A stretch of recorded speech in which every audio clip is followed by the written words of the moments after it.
Apa kabar? Baik, luar biasa Pak. Haleluya. Terima kasih. Sebelumnya saya ucapkan buat Pak Pendeta Yusuf Manubulu dan tim yang Ya, pada malam hari ini sudah memberikan kesempatan buat saya. ya, terima kasih kembali dan sukacita terpancar daripada Ibu Iis Sari pada malam hari ini dari wajahnya ya, karena memang setiap orang yang mengalami Tuhan, dijamah oleh Tuhan, damai sejahtera itu memancar dari wajahnya. Ya, sukacita, ya, sinar kemuliaan Tuhan itu memancar di dalam kehidupannya. Kenapa saya katakan seperti itu? Kita perhatikan kalau orang gila, ya. Orang gila kalau lewat di tengah jalan itu aura siapa? Itu orang gila itu memancarkan setan di dalam wajah mereka, ya. Kalau orang di dalam Tuhan Yesus Kristus ada pancaran kasih, pancaran sinar, terang yang hadir di dalam kehidupannya. Nah, salah satunya dialami oleh Ibu Iis Sari. Bagaimana kisah singkatnya beliau mengalami Tuhan?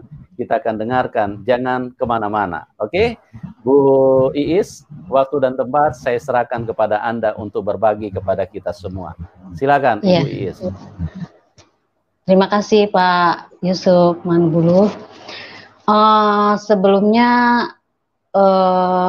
saya mau mengucapkan selamat hari Natal dan Tahun Baru 2021 buat Pak Pendeta Yusuf Manubulu dan tim, dan juga semua ibu-ibu dan bapak-bapak yang terkasih, yang diberkati sama Tuhan Yesus Kristus. Ya, perkenalkan nama asli saya adalah Iis Sariningsih, asal dari Bandung. Udah gitu, itu nama asli saya sesuai KTP gitu kan. Jadi, tapi nama panggilan saya Sari. Saya biasa dipanggil Sari. Jadi kalau misalkan orang-orang yang sekampung sama saya tuh kalau manggil pasti Iis gitu. Gak ada yang manggil Sari. Jadi orang yang di luar kampung saya tuh pasti manggilnya Sari. Sebelum saya kesaksian, saya ingin bernyanyi persembahan saya untuk Tuhan Yesus sebagai tanda bukti terima kasih saya. Bapa, Engkau sungguh baik, kasih-Mu melimpah di hidupku. Bapa, ku berterima kasih berkat-Mu hari ini yang Kau sediakan bagiku. Ku naikkan syukurku buat kasih yang Kau beri. Saya tuh sangat senang dengan lagu itu gitu. Nggak tahu kenapa gitu. Kalau misalkan saya mendengar pujian dimanapun itu, entah kenapa saya tuh nggak tahu. Jadi kayak dulu nggak kayak gini.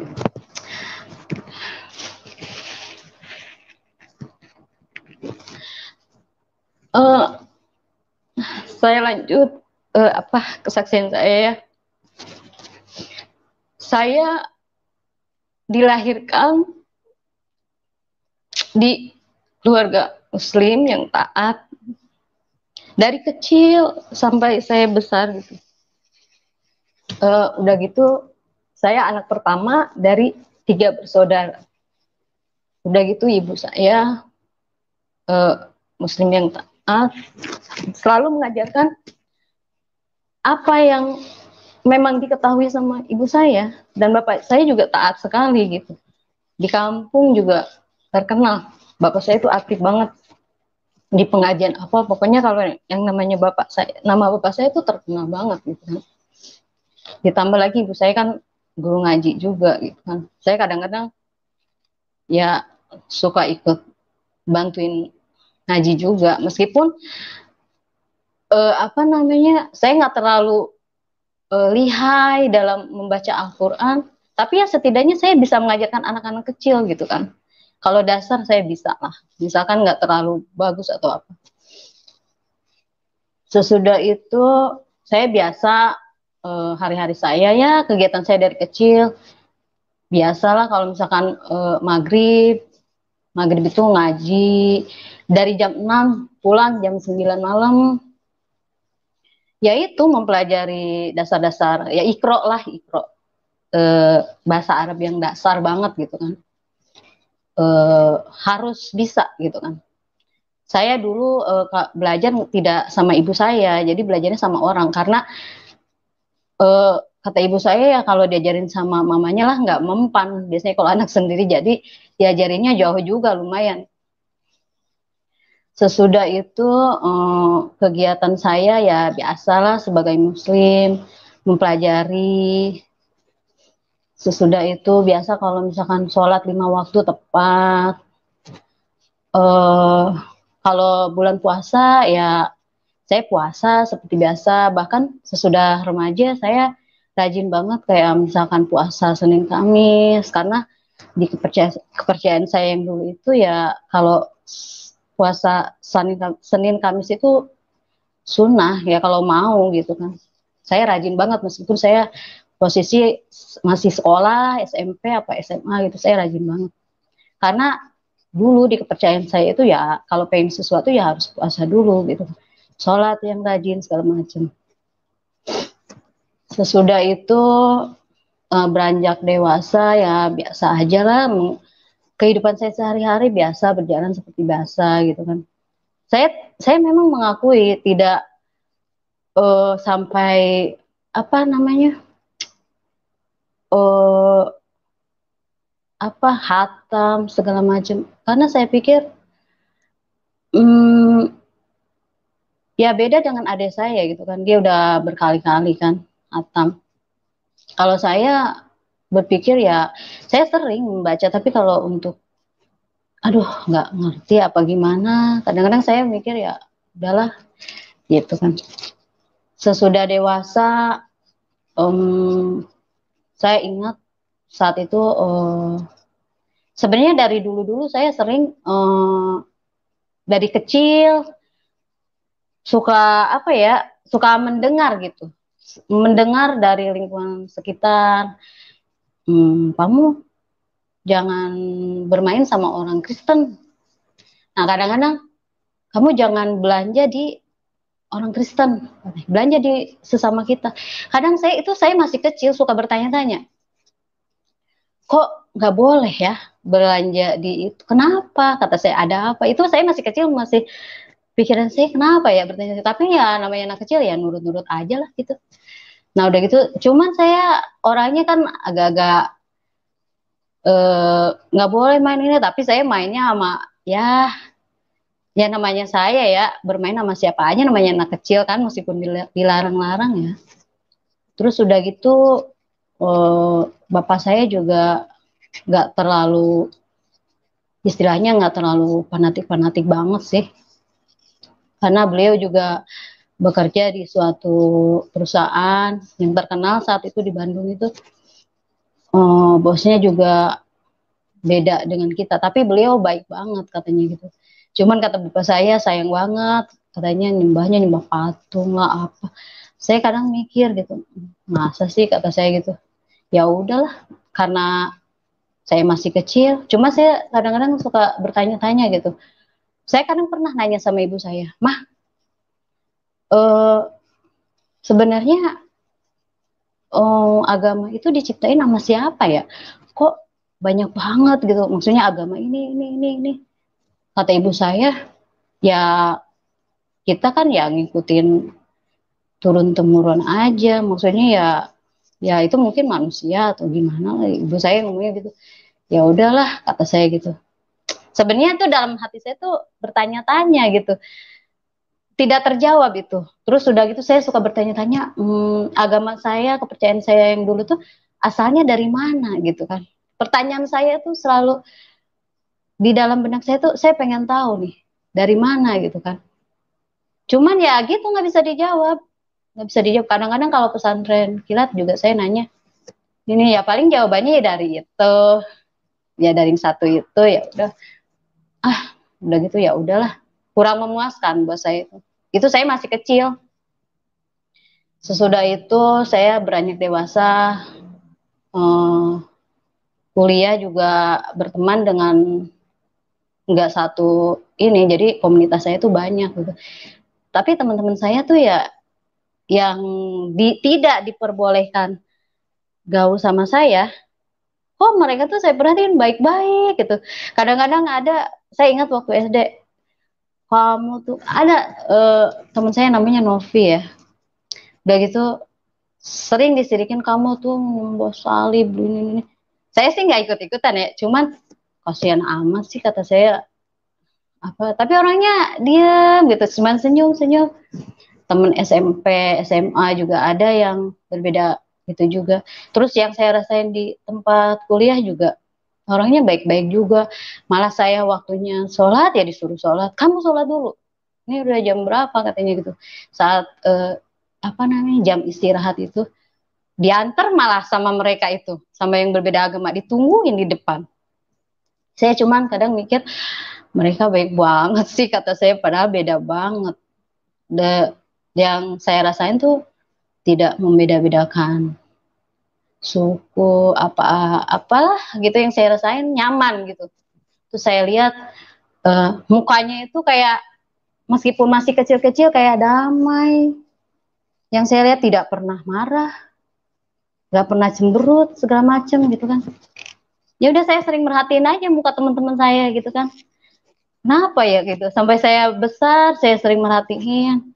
Terus saya juga pas sudah kerja juga saya sering merhatiin teman-teman saya yang beda gitu kan.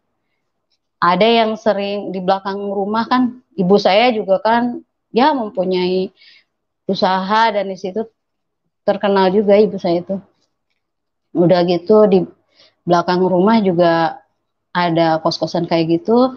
Saya emang dari kecil biasa main sama anak cowok, jadi nggak biasa main sama anak cewek. Jadi anak laki-laki itu buat saya lebih enak gitu, tidak milih-milih teman lah apa segala macam. Jadi saya dari kecil memang nyaman sama anak laki-laki.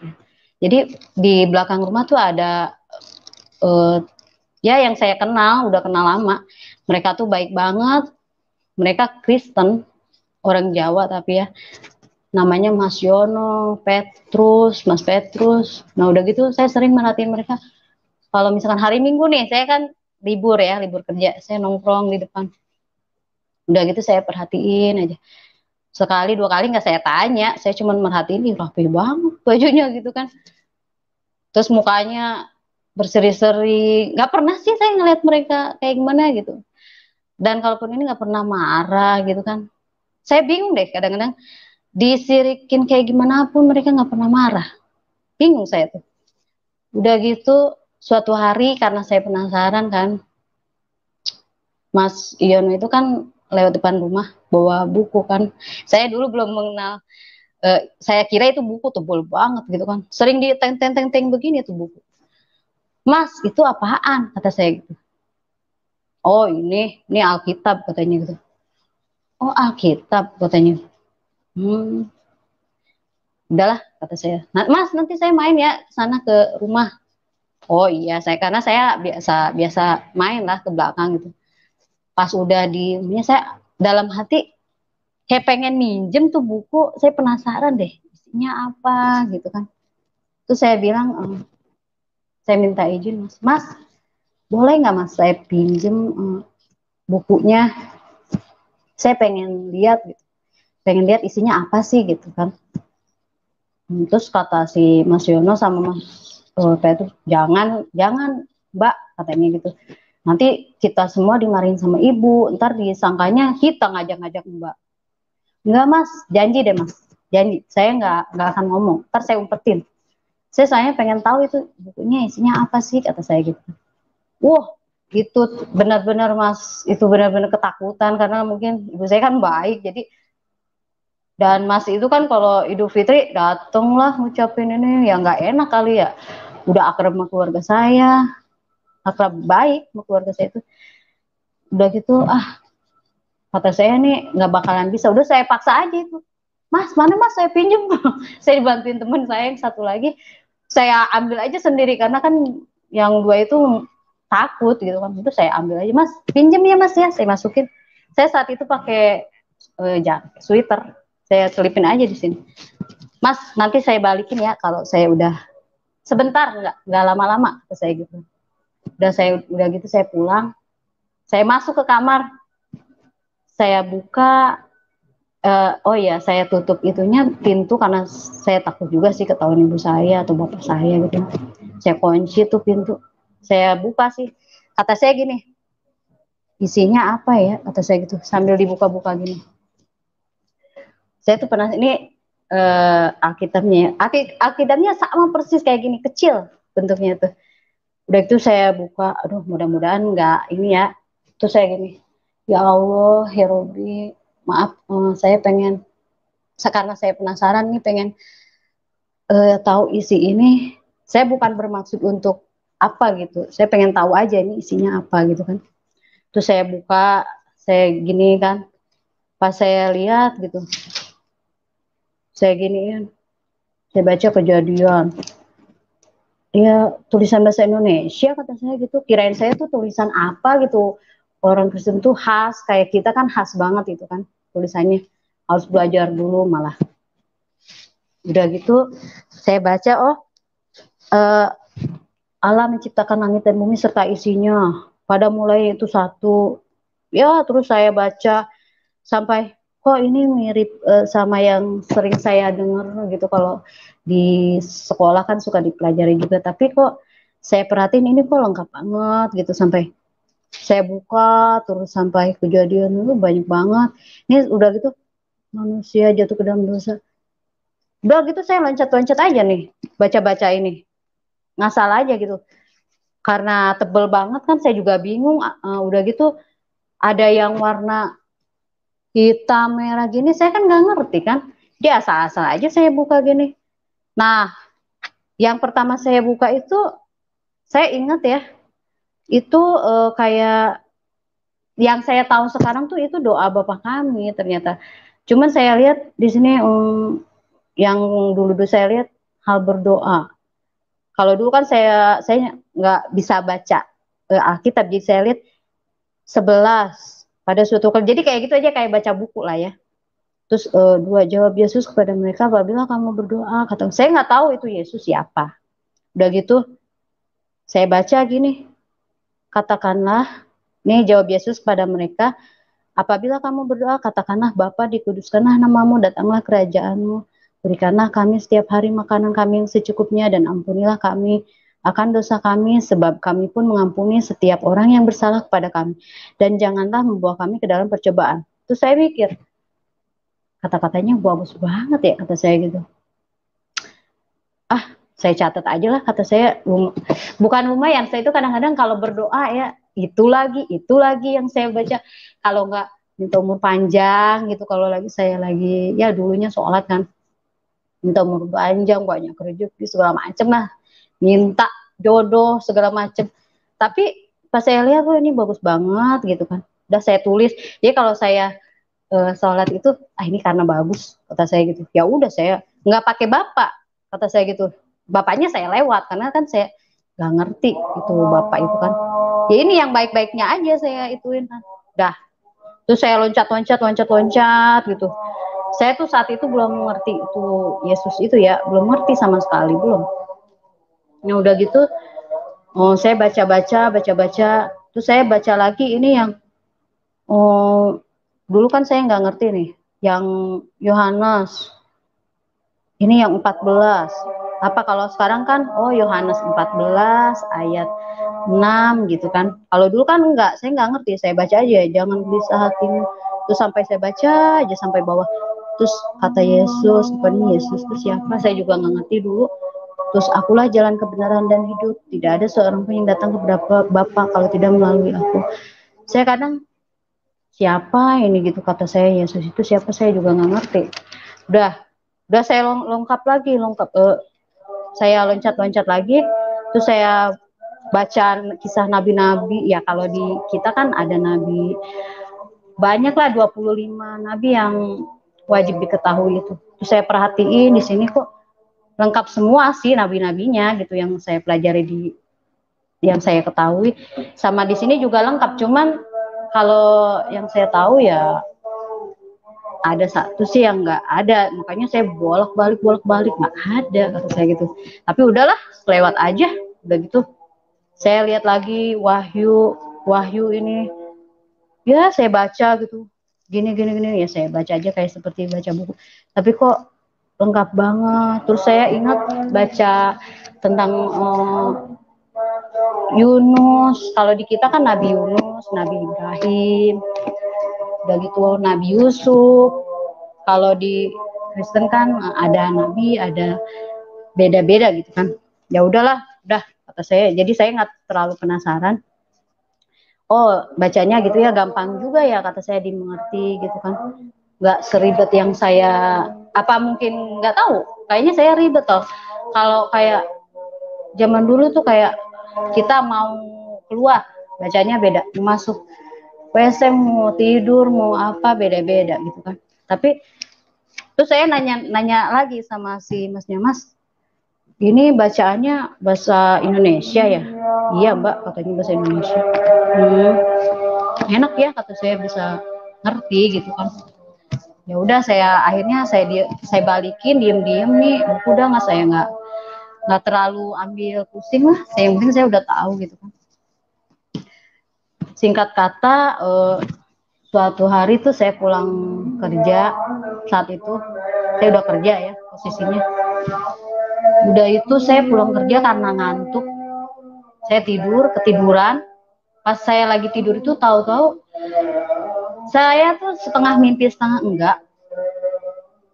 Apa namanya, kayak ini tangan saya kayak diginiin, tangan saya, kaki saya.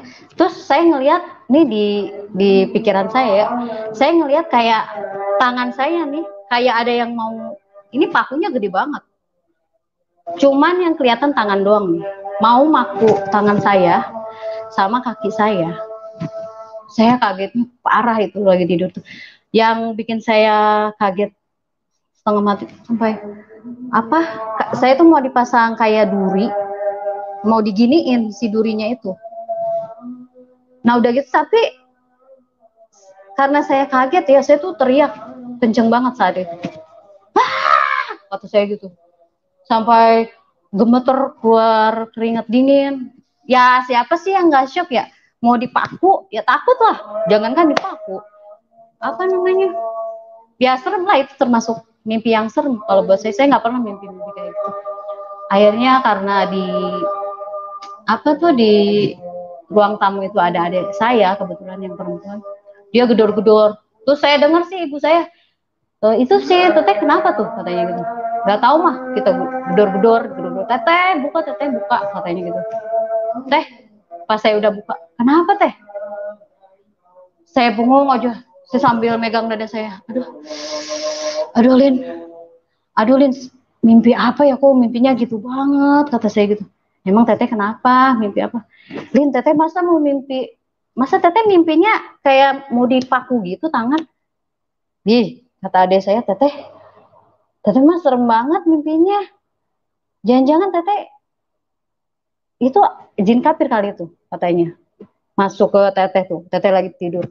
Teteh makanya kalau tidur tuh doa dulu. Iya sih, karena kecapean kata saya nggak doa, kata saya gitu kan. Ya udah teh, lain kali doa. Saya tuh nggak berpikir, ya yang saya lihat sekarang ya, saya baru ngerti ya. Saya juga dulu nggak pernah nonton TV, jarang nonton TV, jarang lah namanya kerja ya. Udah, dan nggak secanggih dulu, nggak secanggih sekarang kan, HP-nya juga jadul banget kalau dulu. Ya kalau nonton paling ada saya, karena nonton doyanya kartun, paling kartun. Nggak pernah sama sekali kelihatan nonton yang orang Kristen gitu. Apa Yesus disalib, sama sekali nggak pernah. Nggak kepikiran sama sekali tentang itu. Nah udah gitu, sejak saat itu ya udahlah, saya lupain aja mimpi saya itu kan. Udah lama dari situ udah saya tuh mimpi lagi saat itu tuh saya berasa kayak di apa ya, kayak padang hijau gitu. Terus ada bangunan, tapi dibilang masjid juga bukan, dibilang gereja juga bukan. Ada kubahnya warna emas, tapi bukan masjid. Setahu saya bukan masjid, karena beda banget. Di situ saya sendirian. Terus sudah gitu hening banget. Tapi sayup saya tuh saya dengar kayak lagu apa ya, saya nggak ngerti deh itu lagu. Pokoknya kalau yang saya rasain kayak damai membawa saya jadi adem banget, ini lagu apaan, saya nggak ngerti sama sekali itu lagu apa, sampai sekarang pun nggak ngerti. Nah udah gitu udah tuh ya berikutnya berselang berikutnya saya mimpi lagi saya berada di satu ruangan banyak kursi, itu kursinya kursi kayu saat itu. Yang saya lihat tuh kursi kayu, ya mungkin yang saya lihat sekarang tuh kayak gereja gitu ya. Dulu kan nggak ngerti, saya pikir tuh rumah kan. Tapi di depannya tuh kayak ada apa ya, yang sekarang saya ngerti itu altar ya. Tapi dulu kan nggak ngerti, saya pikir tuh apa, tuh saya di tengah-tengah antara kursi, saya diri di situ. Tuh saya anehnya itu hati saya tuh riang banget. Udah gitu saya nggak tahu megang tangan siapa nih, kayaknya ada berapa orang itu ya, kita pegangan nyanyi gitu riang banget, nggak tahu nyanyi apaan saya lupa, pokoknya kayak nyanyi orang Kristen lah, padahal saya saat itu kan nggak tahu itu nyanyi orang Kristen ya. Kalau saya perhatiin sih kayak lagu-lagu Natal gitulah, riang-riangnya gitu kan. Ya udah, cuman saya mikir mimpinya kok aneh-aneh gitu. Kehidupan saya remaja itu saya memang Muslim ya, tapi di lain sisi saya masih percaya hal-hal yang kayak begitulah. Dan saya tuh senang banget hal-hal mistik gitu. Apalagi saya lihat kan bapak saya juga meskipun ya sholatnya rajin, tapi saya perhatiin dia kayak ngilmu gitu. Beliau suka cerita lah. Kalau misalkan pulang kerja, dulu kan bapak saya kan nggak punya kendaraan ya, jadi naik bis mulu gitu kan. Kalau kepepet banget, nggak punya ongkos sama sekali, ya udah pakai ilmunya itu kayak ilmu halimun lah, pokoknya ngilangin diri gitu kan. Jadi orang tuh yang nagih ongkos tuh nggak ngelihat bapak saya gitu kan, bapak saya cerita kayak gitu. Terus saya suka ngelihat bapak saya tuh kalau latihan di rumah tuh injek-injek beling gitu kan. Beling kalau di sini apa ya, kaca dipecah-pecahin terus diinjek-injek gitu kan.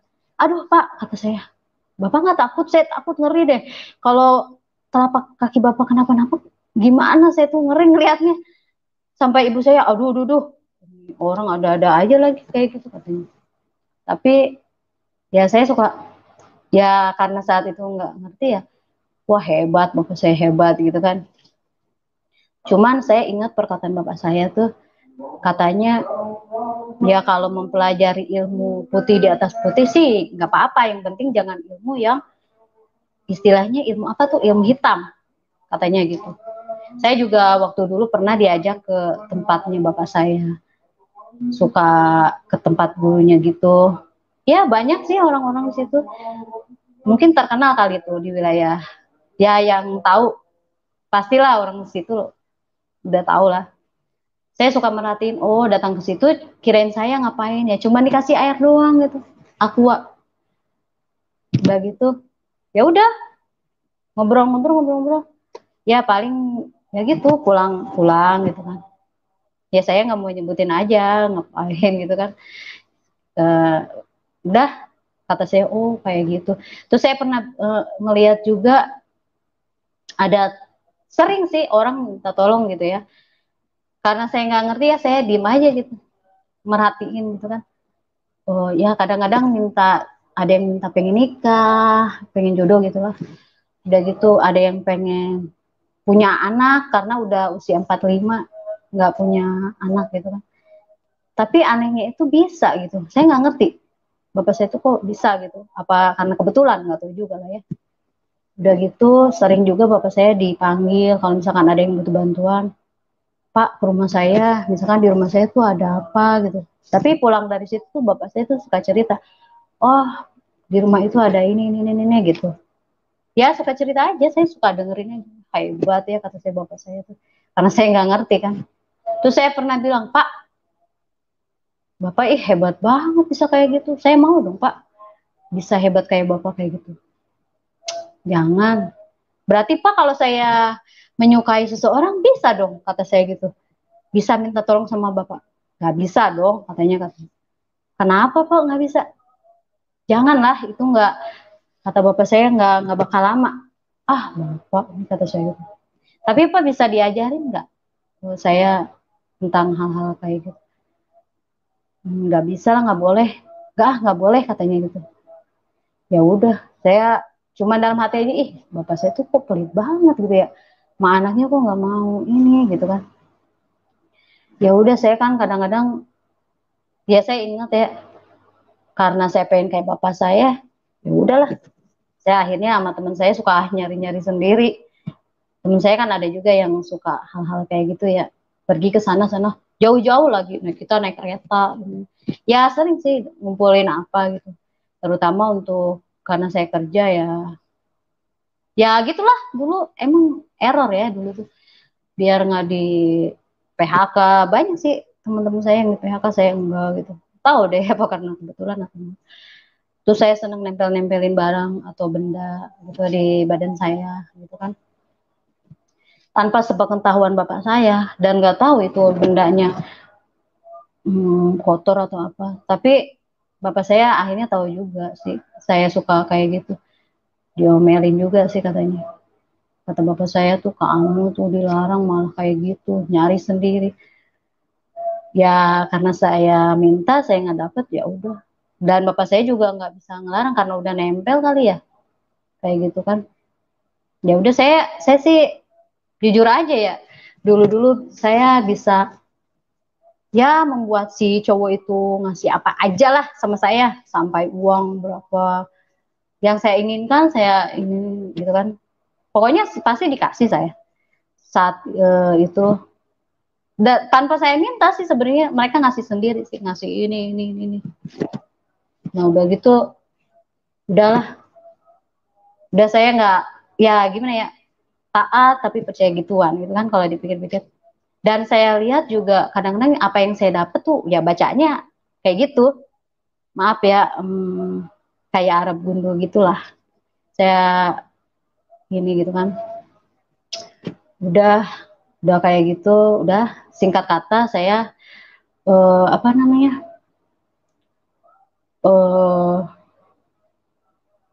singkat kata saya udahlah, saya bosen bosen berteman apa segala macam. Akhirnya saya tuh bosen sendiri gitu kan. Saat itu saya tuh sama keluarga, kamu udah umur segini kok nggak nikah katanya gitu kan. Terus ada yang pengen ke saya juga gitu kan. Saat itu kan ya mungkin karena bawaan yang ditempel ke saya gitu kan, saya selalu mendapatkan orang-orang yang di atas saya gitu ekonominya gitu kan. Tapi saat itu saya nggak temenan aja biasa. Terus sudah gitu saya suatu hari ya kenalan sama yang sekarang jadi suami saya ini. Saya dulu nggak tahu dia Kristen kan. Saat itu saya ditipu, bukan ditipu ya, saya itu korban penipuan sebenarnya. Penipuannya dalam arti saya nggak tahu identitasnya si laki-laki ini gitu. Hmm, namanya juga palsu. Kalau sekarang dipikir-pikir, namanya dulu ngaku-ngaku Rian lah segala macam. Tapi saya seneng sih ngelihat beliau ya, meskipun dandannya rambut panjang, pakai anting gitu. Sedangkan yang mau ke saya kan banyak gitu kan. Ada yang dokter lah, ada yang ya banyak kan kalau di tempat saya tuh kayak angkatan gitu kan, yang lebih gitu. Tapi saya kok kenapa jadi seneng mani orang gitu kan. Ya udah gitu, sering berjalannya waktu, saya nggak tahu dia agamanya apa, setiap kali kerjaannya juga nggak tahu, dan itu pun ketemu jarang-jarang gitu ya. kalau misalkan dia lagi ini Sar, dia kan manggilnya Sari ya, karena nggak tahu nama asli saya kan. Sar, saya lagi di Bandung, bla bla bla bla. Ya saya lebih, oh iya bang, sini mampir gitu kan. Dan berapa tahun tuh ya saya dibohongin kayak gitu. Akhirnya karena saya udah terpikat sama dia dibanding sama yang gue itu, padahal yang gue itu serius sama saya tuh, udah ngomong sama orang tua saya gitu kan. Terus saya bingung gitu kan, pilih siapa gitu kan. Sedangkan orang tua saya melihat suami saya yang sekarang, jangan katanya ketuaan. Mereka kan sebelum belum tahu agama agama suami saya gitu kan. Udah gitu mending sama yang ini aja, seumur segala macam gitu kan. Tapi karena saya sukanya sama ini gitu kan, yaudah saya seriusin aja tuh sama yang sekarang jadi suami saya. Suatu hari yang sekarang jadi suami saya ini, Bapak Rian, dia ngomong malam-malam tuh, Sar, kayaknya abang mau ngomong serius nih sama Sari, tapi ini serius loh katanya. Serius apa bang? Ya serius, katanya gitu. Sebenarnya Sar, jangan ngambek ya Sar ya, katanya gitu. Apa? Kata saya gitu. Sebenarnya abang itu Sar, agamanya Kristen gitu kan. Hah? Kata saya gitu, Kristen. Saya mikir, padahal dalam hati saya, hah? Kok bisa ya? Kata saya gitu. Apa? Saya sih nggak terlalu terkejut tentang Kristennya itu ya. Cuman kok bisa ya? Bisa dapetin itu ya? Padahal saya itu selama ini menghindari, ya nurut-nurut aja lah sama ibu saya gitu kan. Udah gitu, ya saya sih nggak kaget. Saya nurut sama ibu saya. Udah gitu saya, aduh gimana nih ya cara ngomongnya. Sari nggak apa-apa kan? Nggak apa-apa sih kalau saya pribadi gitu kan. Udah biasa. Cuman saya bingung ngasih taunya gimana nih keluarga saya. Akhirnya karena saya belum ngomong, eh yang sering jadi suami saya itu malah ngomong sama ibu saya, ibu sebenarnya saya itu Kristen, bla bla bla bla bla. Nah ibu saya sama bapak saya kaget dong. Hah, Derian Kristen? Tapi ibu ngizinin nggak kalau saya serius sama anak ibu Saring? Ya jelas lah jawaban bapak saya sama ibu saya enggak, gitu kan, ditentang banget itu. Singkat kata, karena saya menggebu-gebu tentang, wah saya sih bahagia gitu kan, wah jangan-jangan nih kamus hidup buat saya nih yang selama ini saya cari gitu kan, wah kesempatan nih kata saya gitu. Dan saya juga jenuh juga kan, saya pengen mempelajari itu dari dulu gitu kan, tapi mudah-mudahan kata saya nih orang yang tepat gitu kan. Udah saya nekat tuh, saya nekat, ngomong sama ibu saya mau menerima Bang Rian gitu kan. Padahal sebenarnya namanya Wan Rian, sebenarnya pas saya nikah kantor itu ternyata namanya tuh Poltak, bener-bener namanya tuh Poltak Marujan Siagian. Saya kaget banget itu nama kok kayak orang Batak gitu, ternyata benar dia tuh orang Batak banget gitu kan. Mimpi apa kata saya ya, bisa itu apa mujizat nih dari Tuhan gitu kan. Karena selama ini saya selalu saya selalu sholat tahajud, maksudnya meminta sama Tuhan tuh kasih jodoh yang benar gitu kan. Di kepercayaan saya yang dulu saya selalu berdoa gitu kan, ya Allah kasih saya jodoh yang benar-benar buat saya gitu kan. Ya gitu aja doanya, saya nggak mau salah pilih gitu kan. Di antara yang tiga itu saya ingin ditunjukkan sama Tuhan saya itu yang mana gitu kan. Suatu hari saya mimpi, ya ini mimpi lagi ya Pak. Nggak tahu kenapa ini karena efek, eh, apa ya, hal-hal mistis atau apalah ya, saya juga nggak ngerti juga. Saya mimpi lagi, saya itu ada ular tuh dua, yang satu putih, yang satu hijau. Ularnya tuh gede-gede. Tapi yang anehnya tuh yang satu ini pakai apa kayak baret gitu ya, baret merah gitu. Nah saya lagi diam, ini yang ular ini tuh kayak ular anaconda lah kalau saya apa kalau saya gambarkan gitu kan. Terus saya tahu-tahu dimakan gitu. Tuh. Wah, saya kaget, saya langsung bangun. Mimpi aneh lagi, kata saya gitu kan. Nah, ternyata ya yang saya ambil kesimpulan ya, mungkin itu mungkin petunjuk kali ya. Ternyata yang saya lihat tuh suami saya tuh, ya saya taunya pas nikah kantor apa ngurus-ngurus kayak gitu surat-suratnya, ternyata dia tuh ya dari Kopassus gitu. Jadi makanya si ularnya itu pakai baret merah gitu kan. Ya saya juga sebenarnya saya nggak tahu ya. Akhirnya saya ya udahlah, udah saya karena beda apa namanya beda, dia di Jakarta, saya di, kata saya gini, ya memang saya tahu dia Kristen tapi kan saya tuh kayak orang kayak kehausan gitu, maksudnya saya biasa lari lari pagi juga kan di wilayah tempat tinggal saya tuh, saya suka ngelewatin satu buah gereja gitu kan, ada gereja sebenarnya banyak gereja di situ, cuman yang saya lewatin cuma satu, saya suka ngelihat pada keluar gitu pas bubaran jam 10 itu orang-orang dari gereja yang saya tahu ya, kalau dulu saya tahunya itu tempat ibadah gitu kan, mukanya tuh kok berseri-seri, saya suka merhatiin, aduh kadang-kadang ada rasa pengen masuk gitu, pengen nanya, mas di dalam ngapain sih, atau ibu bapak di dalam tuh kegiatan anda tuh kalian ngapain gitu kan. Udah gitu saya pernah pengen nekat gitu pengen masuk, dan saya udah rapi gitu kan, saya dulu kan saya pakai kerudung ya, tapi karena saya pengen masuk situ ya saya buka kerudungnya, maksudnya biar nggak muncul, cuman saya ingat aduh muka saya kan Sunda banget gitu, saya takutnya diusir gitu kan kalau masuk situ, aduh gimana kalau saya diusir, malu lah kata saya gitu kan. Ya udahlah saya nggak jadi lagi, ya itu gitu-gitu lewat gereja merhatiin aja dari luar tuh kayak gitu, kayak orang gila dipikir-pikir, udah kayak gitu gitu kan. Nah singkat kata saya nikah nikah resmi lah ya, nikah kantor sama suami saya terkejut juga sih, ternyata beliau itu ya TNI gitu angkatan. Cuman dulu-dulu kan saya nggak tahu kerjaannya dia. Karena kalau dibanding yang lain kan kerjaannya saya jelas gitu kan. Dokter lah, tentara lah. Tapi kalau yang ini nih yang jadi suami saya tuh dulu kan ngakunya ngojek lah.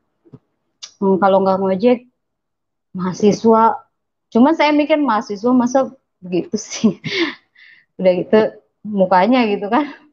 Masa gondrong kayak gitu. Nah udah gitu sesudah itu ya udah saya nikah kantor gitu kan. Nikah kantor. Sudah nikah kantor saya pikir saya tuh bakal bahagia gitu. Suami saya bakal ngasih saya apa namanya, ngasih tahu nih Sar kalau di tempat abang tuh gini-gini nih cara ibadah gini-gini gini gitu kan. Ternyata di luar di luar planning saya itu, di luar planning saya. Udah gitu keluarganya dari suami saya juga nggak setuju sama saya, tapi ya karena dua-duanya nekat kali ya.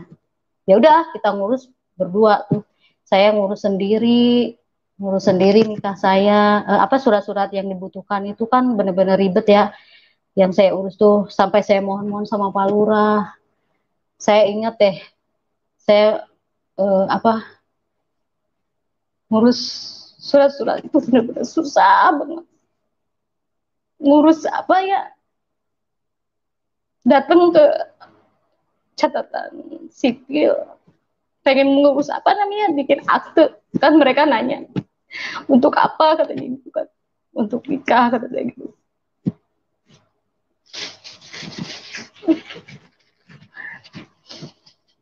Kadang mereka tuh bukannya buru-buru bikinin gitu, besok saat itu tuh saya diceramahin gitu, kamu tuh ya sama ini diceramahin lama banget,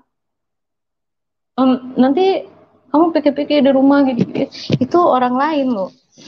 Kadang-kadang saya ini siapa sih gitu kan, karena mereka pikir saya nikah itu karena ngelihat status suami saya gitu kan, padahal saya sama sekali nggak tahu kalau dia tuh ya angkatan. Mungkin orang lain berpikirnya ini gara-gara materi nih, mungkin gitu kan.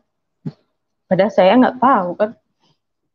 Saya nih ngurus ke kecamatan, ke mana-mana sendiri. Sampai saya ingat saat itu ke apa sih yang ke kecamatan segala macam. Ya gitulah, ujung-ujungnya diceramahin, dipersulit lah istilahnya. Bapak saya dipanggil, diceramahin gitu kan. Bapak saya kan orangnya diem ya, nggak, ya namanya ini ya udahlah diem gitu kan. Sampai susah banget itu bikin surat-surat itu. Akhirnya saya nekat, saya mohon-mohon sama Pak Lurah, saya datang ke rumahnya beliau gitu kan. Pak, saya mohon, kata saya pengen banget apa? Ya saya mohon minta tolong lah Pak, kata saya gitu, izinkan gitu kan. Kalau bapak saya kan benar-benar nyerah, nggak bisa Sar, namanya apalagi Pak Lurah itu kan kena banget sama bapak saya kan. Dia tidak memperbolehkan teman anaknya istilahnya murtad lah. Udah gitu karena saya nangis saat itu, Pak saya mohon Pak, terus saya gitu. Udah akhirnya ya udah selesailah itu dengan usaha sendiri gitu kan. Perjuangan banget gitu. Kirain saya tuh bakal selesai gitu kan saat itu. Ternyata ribet juga ya. Mau nikah tanpa disetujui sama orang tua saya itu benar-benar saya harus punya wali lah istilahnya gitu kan. Tapi untungnya ada orang Batak baik banget. Dia marga Sirait, mau nolong saya, mau jadi orang tua angkat saya gitu. Mungkin kalau tanpa dia, saya nggak bakal bisa. Sebenarnya saya apa ya, kerinduan saya tuh ya pengen itu aja, mempelajari itu, tapi ya mungkin dengan ini jalannya gitu kan. Sudah itu saya udah resmi segala macem nikah, udah nikah sama, tinggal di asrama gitu kan. Saya pikir saya bakal diajarin gitu sama suami saya gitu kan. Ternyata ya saya kayak hampa gitu ya. Apalagi saya saat itu kan tinggal di asrama ya. Di asrama itu kan sendiri-sendiri gitu. Nggak seperti di sini membaur gitu kan. Saya kadang kesepian. Uh, saya kayak nggak ada temen gitu kan. Kadang-kadang suami saya kan sibuk. Kalaupun dia malam, nanti dia malam-malam dia main sama, ya mungkin gitu ya. Katanya sih mau nyari sampingan lah segala macam. Tapi kadang-kadang yang saya nggak sukanya itu dia kadang-kadang kalau hari Minggu, hari Sabtu gitu ya, saya kadang dititipin di rumah orang tuanya gitu kan, dianya nggak ada, tapi dia ngomong meskipun error-error gitu, Sari besok ke gereja ya, katanya gitu. Saya sih ya gitu aja. Nanti kamu mau ke gereja jangan lupa. Iya bang. Padahal dia sendiri bablas tuh kalau kalau misalkan main pulang jam 3. Kadang-kadang di rumah juga gitu sih, pulang jam 3 subuh, perginya malam, pulang jam 3 subuh, mabok. Kadang-kadang saya tuh paling sebel kalau jam 3 bangunin gitu kan, mabok. Tapi mabok-mabok itu masih bisa sih, Sar, maafin abang ya. Saya kadang-kadang kesel juga ngelihat dompetnya itu berantakan. Saya umpetin kadang-kadang dompetnya itu, HP-nya kan yang berantakan, saya umpetin aja itu. Saking keselnya punya suami kayak gitu kan. Saya tuh kesepian gitu kan. Maksudnya kesepian tuh dalam arti ini saya tuh aturan diajarin. Saya kan baru dari ini, saya ingin mempelajari, ini malah orangnya error gitu kan. Ya udah saya akhirnya sering ke gereja sendiri. Karena saya jujur aja, karena saya nggak cocok sama ibu mertua gitu kan. Ibu mertua nggak cocok ya mungkin karena ya tahu sendiri lah kalau orang Batak itu kan harusnya nikah sama paribannya kan. Jadi ya nggak cocok. Jadi saya sendiri aja gitu kan masuk ke gereja. Meskipun saya agak-agak, aduh muka saya ini sudah banget, saya kadang-kadang malu nggak gitu kan. Tapi di gereja Kak, suka ditanya kan kalau yang siapa ini yang baru gitu, adakah yang baru di sini, angkat tangan, tuh saya angkat tangan. Kadang-kadang minggu berikutnya saya asal datang aja karena saya nggak ngerti kan, saya lihat kalau oh di gereja itu dalamnya begitu ya. Ternyata beda dengan apa yang bapak saya ucapin kan. Nyembah-nyembah patung apa kayak patung salib gitu. Ternyata yang saya masuk, oh enggak ada nyembah-nyembah patung salibnya, sama sekali nggak ada. Nyanyi-nyanyi riang, saya saat itu kan nggak bisa nyanyi. Ya perhatiin aja, disuruh diri ya diri, disuruh duduk ya duduk gitu. Kalau misalnya disuruh begini ya begini gitu kan, ya ikutin aja lah meskipun nggak bisa nyanyi, ya ikutin aja lah kayak apa gitu. Lucu kalau dipikir-pikir. Cuman saya suka merhatiin karena dulu kan nggak fokus, suka merhatiin orang-orang sekitar tuh kok kayak ada yang teriak-teriak, nangis-nangis, apa sih kesurupan atau apa? Tapi kok orang-orang kayak biasa aja tuh nggak ada yang nyamperin orang yang sampai, ya pernah saya lihat ada yang sampai pingsan gitu, paling kalau sampai pingsan ya dibawa gitu kan. Tapi ada yang nangis-nangis kayak gitu. Ya saya cuma aneh aja. Nyanyian, saya karena saat itu belum ini ya, nyanyiannya biasa, tapi kok orang-orang sini kayak orang apa ya, kayak istilahnya saya bilang dulu kesurupan ya. Saya bilang kesurupan. Nah, saya tuh kadang-kadang, oh kayak gitu. Tapi lama-lama suatu hari di hari Minggu nih, saya melihat ada orang nyanyinya itu eh, yang apa ya saat itu nyanyi yang sering dinyanyiin sama Paniko gitu. Saya lupa judul lagunya itu.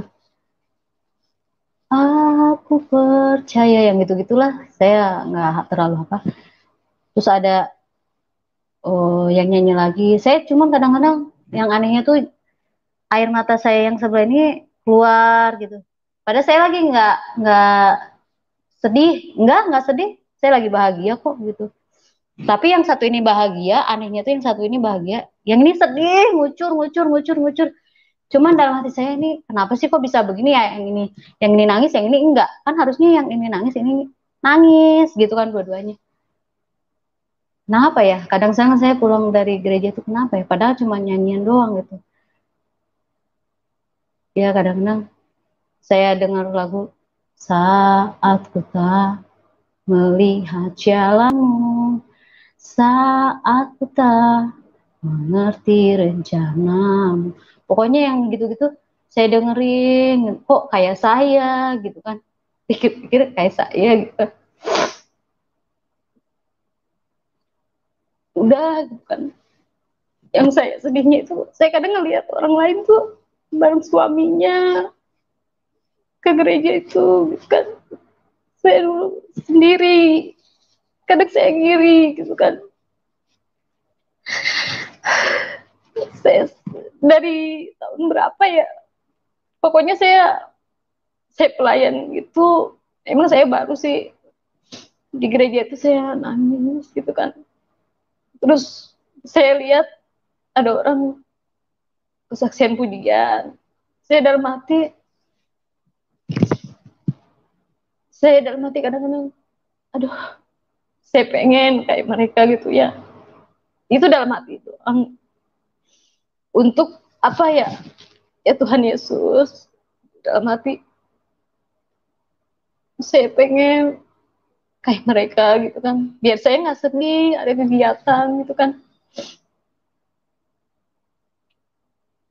Udah gitu, udah dalam hati doang, saya nggak ngomong dan nggak kenal siapapun di situ kan, nggak ada. Saya juga nggak kenal, jadi kalau pulang dari gereja selesai ya udah pulang gitu. Saya nggak ada teman saat itu kan, karena saya saat itu mau sedih mikirin suami saya nyebukin diri.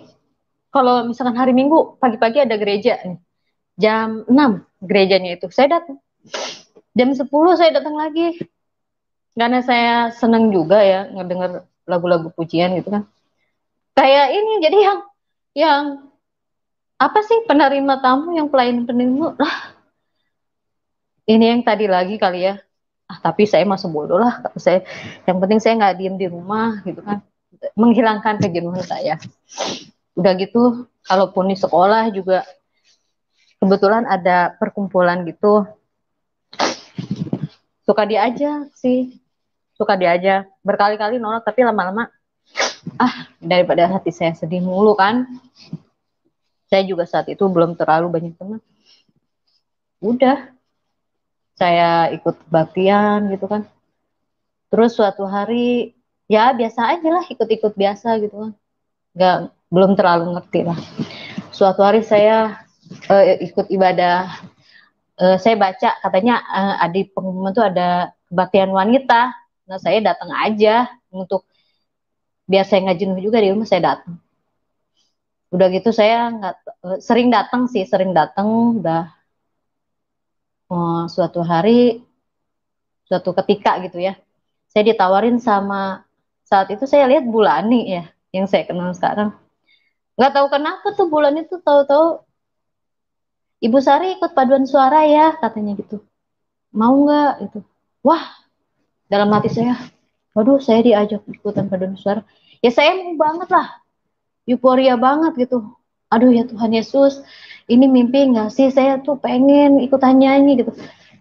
Ya udah saya terima aja, saya datang, saya latih. Meskipun saya saat itu nggak punya teman, ya selalu sendiri gitu. Ya udah biasa lah, dari kecil juga selalu sendiri kan. Jarang punya teman cewek kan. Ya udah saatnya latihan, pelayanan kemana-mana. Wah bener-bener nyibukin diri lah. Saya nggak mau ingat suami saya saat itu. Tapi saya ingat pesan ibu pendeta yang saya kenal, Bu Anita itu, kamu tuh wanita, seorang wanita. Kalau kamu nggak banyak doa, hancur.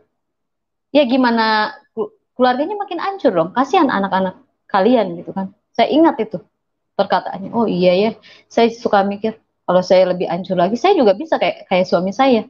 Main apa yang suami saya lakukan, saya bisa. Saya orangnya keras gitu kan. Tapi saya pikir iya ada benernya juga ya omongannya gitu kan. Yaudah saya ikutin aja. Saya banyak doa.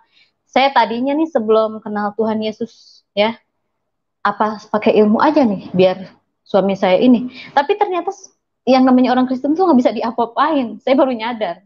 Mungkin dijaga sama Tuhan Yesus meskipun si suami saya itu error gitu kan. Saya jujur aja mungkin suami saya nggak tahu ya. Nah udah gitu ya itulah kekuatan Tuhan Yesus gitu kan. Selalu melindungi anak-anaknya. Saya saya baru tahu kata yang roh yang selalu ngasih tahu saya ini nggak bisa diapa-apain, dia ada yang jagain gitu kan. Saya saat itu nggak tahu siapa yang jagain gitu kan. Ternyata hanya satu orang Kristen nggak bisa diapa-apain. Nah saya tuh nggak ngerti kayak gitu. Saat itu nggak ngerti gitu kan. Kalau sekarang saya ngerti, oh dijaga sama Tuhan Yesus Kristus. Meskipun tuh orang error gitu kan. Apalagi kalau orang itu benar gitu, sering baca Alkitab segala macam. Akhirnya saya sesudah itu aktif di setiap kebaktian, belajar doa segala macam sama Bu Anita saat itu kan. Ya diajarin doa, saya kan aslinya nggak bisa doa. Pokoknya saya dibimbing, diajarin segala macam sampai saya bisa ikutan padus di gereja juga ya. Mungkin itu karena dorongan Ibu Anita gitu kan. Ya udah. Sudah itu saya aktif pelayanan kemana pulang malam gitu kan. Ya saya kayak gitu. Dan mujizat saya sesudah ikut Tuhan Yesus ya banyak lah mujizat yang saya dapat. Suami saya jadi baik, apalagi sekarang dia sesudah yang saya rasain ya kesini-sini dia makin baik. Meskipun suami saya tahu dulu dia error, tapi saya nggak pernah marahin. Biarin aja lah kata saya, dia yang kata Ibu Anita juga, kalau suami error biarin aja. Yang penting istrinya jangan error gitu kan. Ya, saya ingat saya dikuatin gitu kan. Ya mujizat yang saya dapat sesudah ikut Tuhan Yesus Kristus, salah satunya ya bulan kemarin, bulan Februari kalau nggak salah, saya tuh sebenarnya nggak ada rencana untuk hamil gitu, saya nggak mau, jadi saya tuh anak udah 2 aja gitu kan, saya nggak mau lagi gitu kan. Suatu hari saya kan orangnya doyan lari gitu kan, kok sakit mulu kalau lari itu kan. kayak cepet capek gitu. Kenapa ya? Terus saya iseng-iseng sama teman saya tuh beli test pack gitu. Ternyata hasilnya positif. Saya kaget. Ah, positif. Ah, enggak, ini bercanda. Saya nolak gitu kan. Teman-teman saya malah iya jadi gitu. Saya malah nggak bahagia, saya diem aja. Saya tuh nggak mau punya lagi, nggak mau, kata saya gitu. Akhirnya ya jujur aja saya, karena saya ini apa saya ini ya, kata saya gitu. Karena ini ya udahlah, saya akhirnya saya sih nggak berani ngomong ya, cuman teman saya ngomong, Pak, ini istri bapak nih hamil lagi, selamat ya Pak. Kata suami saya, masa sih, katanya, Sarah benar hamil lagi? Nggak tahu. Yaudah kita cek aja lah ke dokter, katanya. Bener nggak? Suami saya ngajak. Ya udah dicek ke dokter. Akhirnya saya di USG gitu kan. Ternyata kandungan saya tuh kosong. Malah di situ tuh kelihatan ada kista udah besar banget. Kata dokternya, kok ibu ada kista ya? Ibu nggak pernah cek ya? Enggak, kata saya. Dan nggak ada apa tanda-tanda saya sakit atau kayak gimana. Tapi itu kista udah gede banget. Udah segede gini kali. Nah, ibu harus dikuret, Bu. Nanti kalau ibu udah dikuret, selesai baru operasi kista. Waduh, saya takut banget, kata saya gitu kan. Suami saya disuruh tanda tangan, booking kamar, segala macem. Udah tanda tangan, tapi kata teman saya, Sari, dikuret itu lebih sakit daripada ngelahirin. Mendingan kamu jangan dikuret deh. Kamu banyakin doa, gitu kan. Mendingan kamu hamil. Banyakin doa aja, Sar. Saya diem aja. Ya kata saya gimana ya, habis udah tanda tangan sih, kata saya. Udah saya pulang ke rumah, saya merenung gitu kan. Terus kata suami saya, gimana Sar, kita hari Kamis harus sudah dikuret tuh.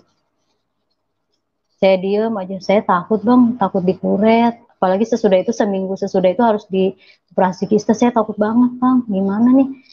Ya udah, lagian saya juga nggak terlalu ini ke kamu nyuruh maksa dioperasi sih. Ya udahlah, kita tunggu aja sebulan. Iya bang, kita tunggu sebulan aja. Udah kita selama sebulan tuh saya nggak ini, sama pihak rumah sakit tuh dia telepon-telepon, tapi kita nggak angkat karena kata saya udah bang nggak usah diangkat lah, kata saya gitu kan. Kalaupun diangkat juga ntar saya dipaksa ini bang, kita diemin aja. Selama sebulan saya nggak ke rumah sakit itu saya mikir gitu, Tuhan Yesus kenapa ya saya tuh dikasih cobaan kok kayak gini banget. Saya nggak ada kepikiran untuk penyakit kista itu gitu kan. Saya takut gitu kan. Ya udah saya minta tolong sama siapa selain Tuhan Yesus gitu kan. Terus saya minta doa sama siapa, nggak mungkin lah saya datengin ke pendeta satu-satu minta doa, itu kayak orang nggak percaya, kata saya gitu kan. Ya udah saya akhirnya suatu hari saya ikut KKR tanpa direncanakan itu. Saat KKR itu, oh iya sebelum KKR itu saya minta doa sama ibu pendeta yang saya kenal, ibu doain saya ya, saya punya problem, tapi saya nggak ngomong problem apa gitu kan. Ya saya ikut KKR, saya di situ benar-benar pas KKR itu saya memuji Tuhan, benar-benar ya Tuhan Yesus maafin saya, Tuhan Yesus, saya banyak dosa, saya banyak mendendam selama ini, meskipun saya pelayanan tetap hati saya tuh tidak bisa memaafkan seseorang. Maksudnya adalah yang membuat saya di mulut memaafkan tapi enggak gitu dalam hati. Tapi saat itu saya minta ampun sama Tuhan Yesus karena saya tahu Tuhan berkata kalau kamu tidak mengampuni orang yang bersalah sama kamu, maka Bapak pun tidak akan mengampuni kamu gitu kan. Saya ingat itu, saya terus Bapak pendetanya bilang siapa yang mau didoain ke depan tanpa lihat kanan kiri, dan udah saya karena saya sendiri juga ke depan, saya di situ memuji nama Tuhan. Saya ingat itu lagunya lagu seperti rusa yang haus gitu kan. Saya di situ angkat tangan dua-dua memohon Tuhan Yesus tolong saya, Tuhan Yesus, sama siapa lagi saya minta tolong, saya takut dioperasi, saya gitu, saya takut dioperasi Tuhan, tolong saya ya Tuhan. Itu saya minta tolong, maafin saya Tuhan, selama ini saya selalu menyimpan kepahitan sama ibu mertua saya, karena ibu mertua saya selalu ya kalau ngomong kayak itulah, Ampuni saya janji saya memaafkan beliau, kan. Saya ampuni orang-orang keluarga saya yang udah mengucilkan saya ampuni semua. Tapi tolong saya Tuhan, buktikan mujizat-Mu itu buat saya.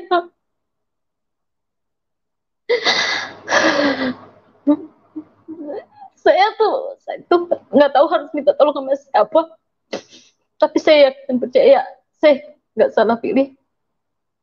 Saya minta tolong sama Tuhan Yesus. Saya yakin Tuhan Yesus itu baik dan hidup. Udah itu saya berdoa, bernyanyi seperti rusa yang haus, gitu kan. Udah gitu, nggak tahu kenapa saya tuh kayak bergetar gini, tapi saya nggak sampai jatuh ngejeblak itu. Saya tahan, saya nggak mau jatuh, karena saya ingat perut saya gitu, saya takut. Udah gitu, saya berasa sih ditahan sama orang belakang gitu kan.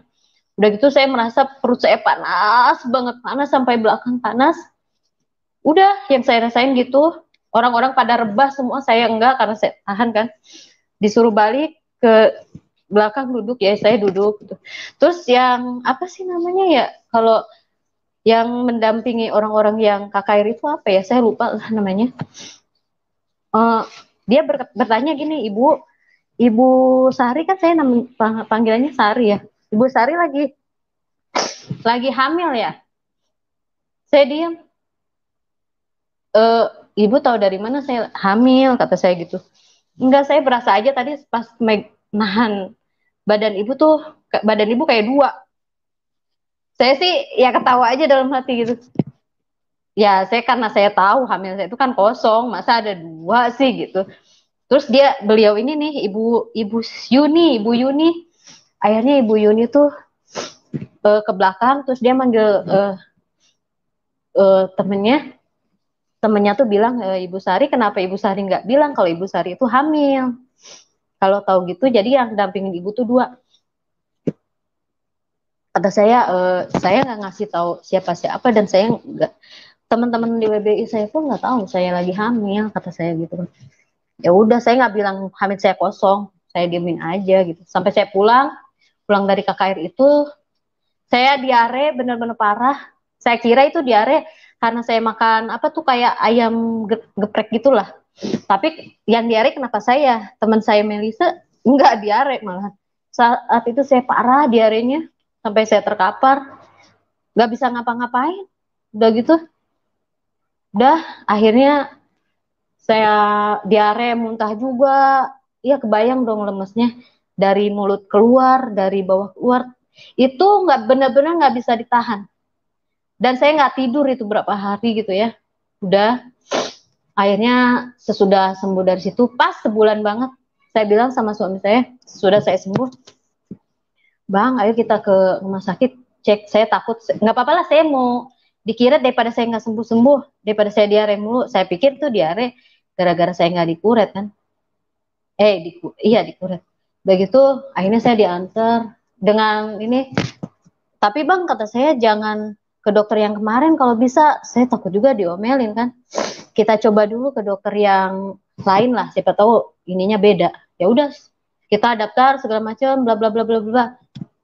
Pas saya masuk, saya dipanggil, ternyata dokternya yang kemarin saya meriksa. Saya kaget, ya kok dia lagi, saya udah terlanjur masuk.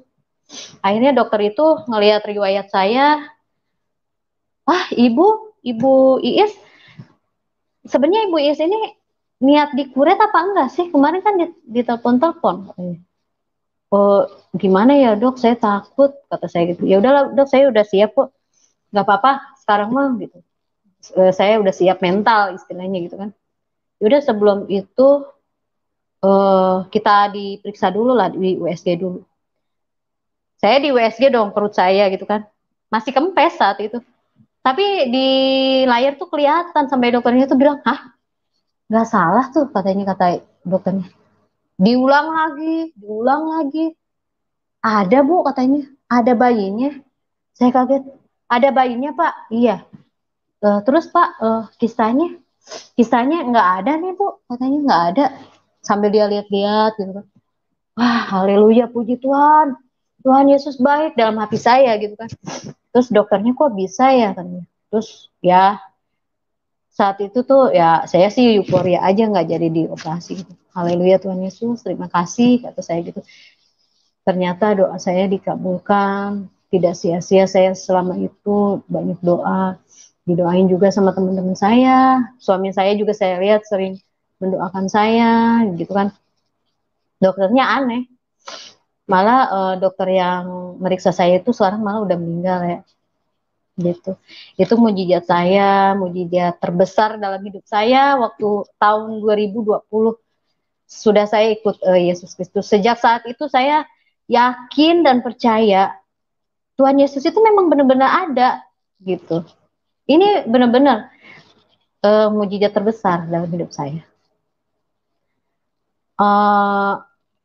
Ya udah, sesudah itu saya jadi kalau doain ngajarin anak saya, kamu harus yakin kalau doa itu, harus yakin ini, kamu jangan sampai nggak yakin pasti sembuh. Anak saya tuh pernah anak saya sakit, rumah sakit apa tuh minum obat aja nggak sembuh. Sebenarnya saya doain, saya pegang perutnya, Tuhan Yesus bisa menyembuhkan penyakit saya, kata saya gitu. Saya yakin dan percaya, apalagi Tuhan Yesus Kristus tuh mampu menyembuhkan penyakit yang buat Tuhan Yesus apa sih ini, penyakit apa ini, gampang gitu. Saat itu juga anak saya aneh, mama benar mah saya sembuh, kok mama hebat sih? Bukan mama yang hebat, tapi Tuhan Yesus yang hebat. Makanya kamu harus yakin dan percaya. Sesudah itu saya dalam hati saya berniat gitu kan, saya tuh jadi yakin banget gitu kan, ibu saya harus tahu kalau Tuhan Yesus tuh benar-benar ada, benar-benar hidup gitu kan, bukan cuma omong kosong doang gitu. Jadi saya tuh kalau dapat renungan harian, saya kirim ke ibu saya, meskipun balasan ibu saya kadang-kadang nyakitin hati gitu, tapi saya sesudah ikut Tuhan Yesus itu tuh jadi nggak bisa marah-marah kayak dulu. Kalau dulu kan kalau marah 2 minggu aja saya kuat nggak ngomong sama suami gitu kan. Kalau sekarang ya marah tapi udah selewat. Kalaupun ini nggak pernah kayak dulu-dulu lagi. Dulu-dulu sempat emosi. Mungkin itu pengaruh barang-barang yang dimasukin ke badan saya gitu. Tapi saya tuh sesudah saya aktif saya udah buang semuanya itu. Dan yang mujizat terbesarnya setiap kali saya pelayanan nyanyi di WBI itu selalu keluar itu yang saya tanam di dalam badan saya itu jatuh gitu. Kadang teman saya tuh yang sama-sama pelayanan, Bu Sari, kan saya panggilnya Bu Sari, ini apa katanya? Hah, itu kan yang saya ini enggak, saya ambil. Ya udah saya buang. Wah, hebat banget kata saya gitu.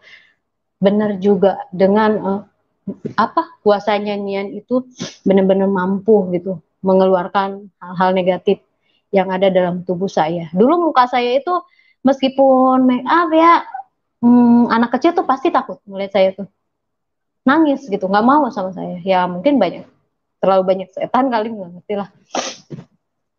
Kalau sekarang udah banyak yang jatuh sendiri set, dan yang saya pegang itu udah saya buang-buangin, sama saya nggak mau kayak gitu. Karena di Kristen nggak boleh kan kayak gitu. Percaya kayak gitu berarti ya, yang saya tahu gitu. Ya udah. Kalau di kepercayaan saya dulu kan itu harus dibuang, harus ngambil seseorang yang bisa nih ngeluarin ini, tapi dengan kuasa nyanyian, pujian, jangankan ini ya yang saya masukin ke badan gitu, tembok Yeriko aja bisa roboh gitu. Nah itu dia yang jadi yang membuat saya kagum gitu. Makanya saya kalau sekarang nyanyi nggak tahu kenapa gampang nangis gitu di gereja aja kadang-kadang. Padahal saya nggak sedih, nggak lagi mikirin apa-apa, tahu nangis segala macam. Ibu saya harus selamat nih kata saya gitu. Saya kadang share nyanyian sama ibu saya dari Pak Muhammad KC aja saya kirim tentang kitab kuning gitu kan. Nih ibu saya harus tahu nih, kalau saya kan nggak ngerti apa-apa, saya kirim aja. Yang tentang kesaksian Bapak saya Pudin, saya kirim. Apalah saya kirim di Facebook, saya kirim biar teman-teman saya baca gitu. Teman-teman saya kan banyak juga kan yang kepercayaannya sama saya, bukan Kristen ya. di luar Kristen gitu. Ya setidaknya mereka lihat. Kadang ada juga yang nggak fanatik membagikan tuh lagu ke tempatnya dia lagi gitu. Termasuk tante saya juga membagikan tuh nyanyian gitu. Apa dia nggak ngerti tuh nyanyian apa, tapi mungkin enak nih nyanyian gitu. Di-share lagi ke tempatnya beliau gitu kan. Ya udah sesudah itu ya suami saya banyak berubah, dia makin baik gitu, berubahlah nggak kayak dulu lagi. Saya sangat berterima kasih sama Tuhan Yesus, nggak ada orang yang bisa menolong selain Tuhan Yesus, yang saya rasain sih gitu. Sekian kesaksian dari saya serahkan kepada Bapak Pendeta Yusuf Manubulu. Baik, Ibu Sari, Ibu Iis, terima kasih atas kesaksian yang luar biasa. Dan pada malam hari ini semakin banyak orang yang dikuatkan dan juga orang yang bimbang bisa melihat bahwa Tuhan Yesus itu adalah Tuhan yang benar dan satu-satunya Tuhan. Karena tidak mungkin ada dua Tuhan, Tuhan itu hanya satu. Dari ciptaannya kita sama-sama tahu bahwa manusia di belahan bumi manapun sama, lubang hidungnya dua, lubang telinganya juga dua, ya, kupingnya dua, kepalanya satu. Itu menunjukkan bahwa Tuhan itu hanya satu. Jadi tidak mungkin ada dua Tuhan. Nah, yang sangat penting untuk diketahui oleh semua manusia, kita harus ketemu dengan Tuhan yang benar. Karena banyak orang bukan Tuhan dijadikan Tuhan, menyembah sesuatu yang bukan Tuhan. Tuhan Yesus adalah Tuhan yang benar, yang menyatakan diri dan bisa dirasakan. Firman-Nya adalah kebenaran. Tadi Ibu Iis sudah bersaksi, setiap kali dia dengar pujian, ada getaran spirit, ada getaran roh, sehingga seringkali air matanya harus tumpah. Itu menunjukkan bahwa Tuhan Yesus itu Tuhan yang hidup, bukan Tuhan yang sekedar ditulis di dalam buku. Karena di dalam Mazmur 22 dikatakan bahwa dia bertahta di atas pujian. Kalau kita dengar pujian yang diurapi Tuhan, dan kita juga mau membuka hati buat kehadiran Tuhan, maka kita pasti akan dijamah dan mengalami Tuhan, ya. Dan Tuhan Yesus berkati kita semua. Salam kemenangan buat kita semua. Salam kemenangan. Amin.